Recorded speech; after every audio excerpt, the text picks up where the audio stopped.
Halo guys, sebelumnya saya di sini ingin memvlog.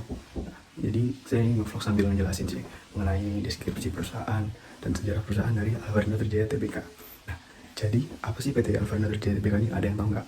Nah, jadi PT Alvarino Trijaya Tbk ini merupakan suatu perusahaan dagang yang dimana dia tuh menjual dagangan itu secara retail atau secara yang kita ketahui bahasa umumnya itu secara eceran lah.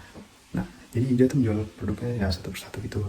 Nah, lalu apa aja sih yang dijual oleh PT Alvarino Trijaya Tbk ini? Atau yang kita bisa sebut ya Alfamart lah untuk bahasa gampangnya. Nah, jadi yang dijual tuh kayak keperluan pribadi, terus keperluan rumah tangga, dan lain-lain lah pokoknya.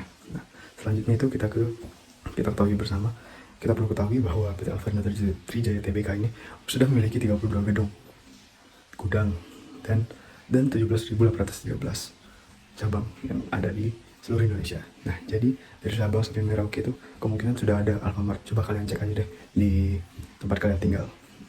Selanjutnya kita ke sejarahnya.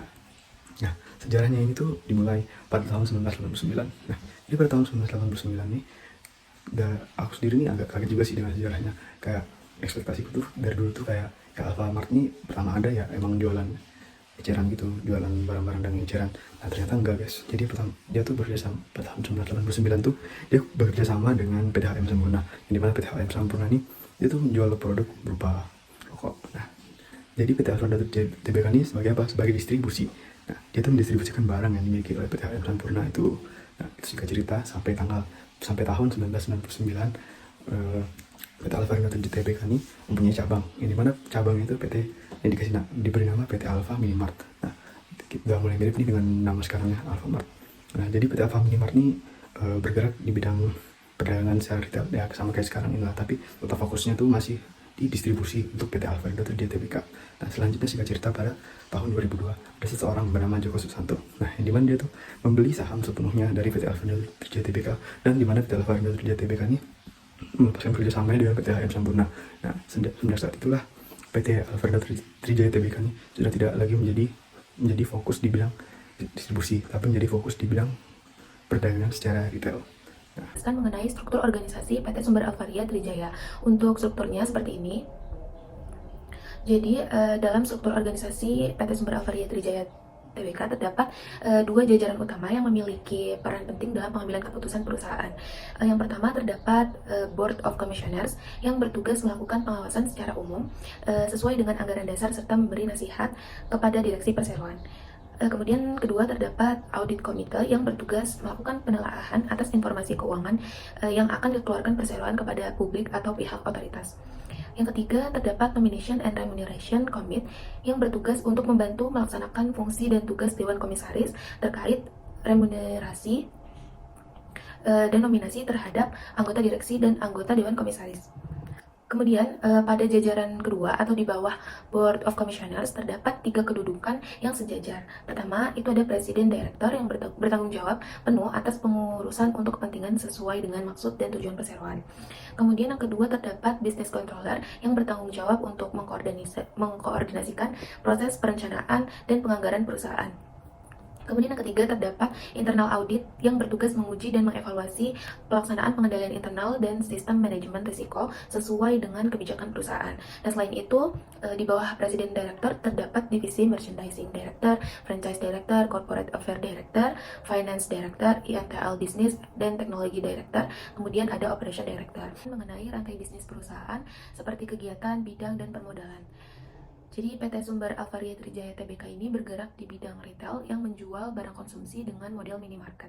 Waralaba Alfamart merupakan perusahaan jasa eceran yang menyediakan kebutuhan pokok sehari-hari.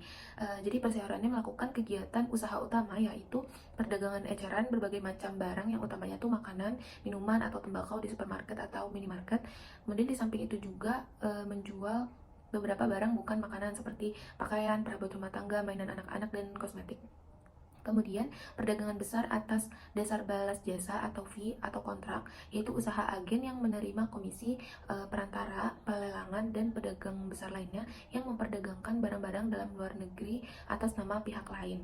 Selanjutnya, terkait permodalan PT Sumber Alvaria Trijaya Tbk, seperti pada gambar berikut.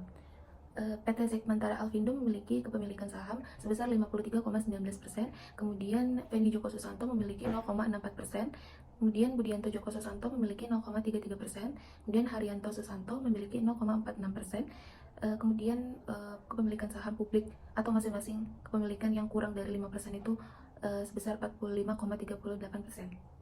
Untuk opini audit yang didapatkan oleh PT Sumber Alfari Trijaya pada 5 tahun terakhir, yaitu laporan keuangan konsolidasi tersaji secara wajar karena dalam semua hal yang material, posisi keuangan konsolidasian kelompok usaha per 31 Desember akhir tahun, serta kinerja keuangan dan arus kas konsolidasiannya untuk tahun yang berakhir pada tanggal tersebut sesuai dengan standar akuntansi keuangan di Indonesia. Kemudian untuk nomor 6, berikan nama KAP yang memberikan opini. Nama KAP yang memberikan opini untuk PT Sumber Alfaria Trijaya, yaitu KAP Purwanto, Sungkoro, dan Surya. Oke, selanjutnya seumpama nih kita menjadi KAP dan diminta untuk mengaudit perusahaan PT Sumber Alfaria Trijaya Tbk atau biasa disebut Alfamart, itu bukti audit dan prosedur audit apa sih yang bakal kita pakai di perusahaan tersebut?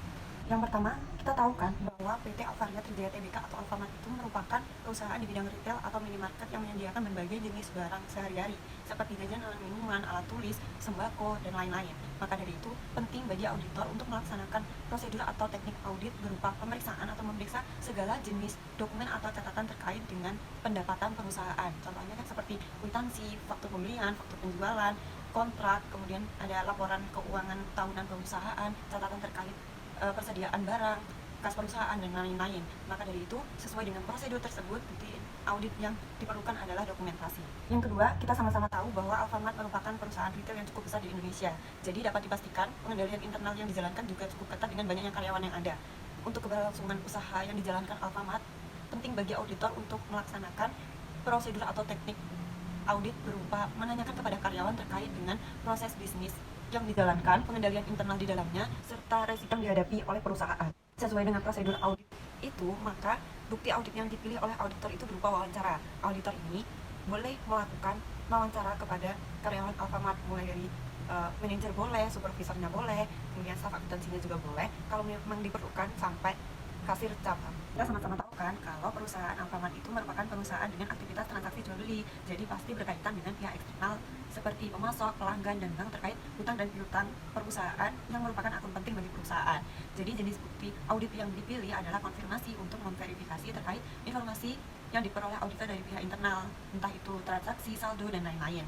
Contohnya seperti mengkonfirmasi terkait saldo piutang dagang dengan pemasok dan konfirmasi terkait saldo rekening bank dengan bank. Jadi, sesuai dengan jenis bukti tersebut, prosedur atau teknik audit yang sesuai adalah menanyakan, baik itu secara langsung ataupun dengan surat fisik, panggilan telepon, surel, dan lain-lain. Yang keempat, auditor itu dapat melakukan identifikasi, perhitungan, pencatatan terkait dengan nilai aset, tren penjualan, margin laba, keakuratan transaksi, kepatuhan terhadap peraturan, potensi salah saji, dan sebagainya. Maka dari itu, sesuai dengan hal tersebut, prosedur audit yang dapat dilakukan oleh auditor itu berupa mengamati dan menghitung. Jadi dalam teknik ini melibatkan pengamatan langsung terhadap aktivitas perusahaan dan perhitungan data perusahaan.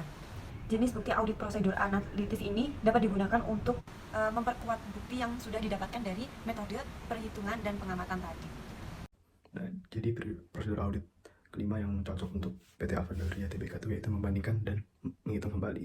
Nah, bagaimana sih cara penerapannya? Jadi dari yang membandingkannya, ya dari yang membandingkan ini kita bisa membandingkan antara informasi pihak internal dan pihak eksternal. Contohnya itu kayak misalkan harga barang. Nah, harga barang tuh informasinya dari pihak internal sekian. Nah, kita kan sebagai editor belum tentu langsung percaya atau menganggap yang informasi dari pihak internal itu benar-benar valid atau enggak. Kita perlu bukti tambahan. Nah, bukti tambahan itu kita peroleh dari pihak eksternal. Nah, selanjutnya itu kita bisa membandingkan. Contohnya membandingkan keuntungan dari periode sekarang dengan periode sebelumnya. Contohnya seperti mengecek laba tahun ini dengan laba tahun sekarang. Nah, terus bukti audit yang kita dapatkan tuh yaitu pelaksanaan kembali. Nah, dengan kita melakukan membandingkan dan kita melakukan perhitungan kembali itu, kita bisa memvalidkan bahwa informasi yang diberikan itu sudah benar.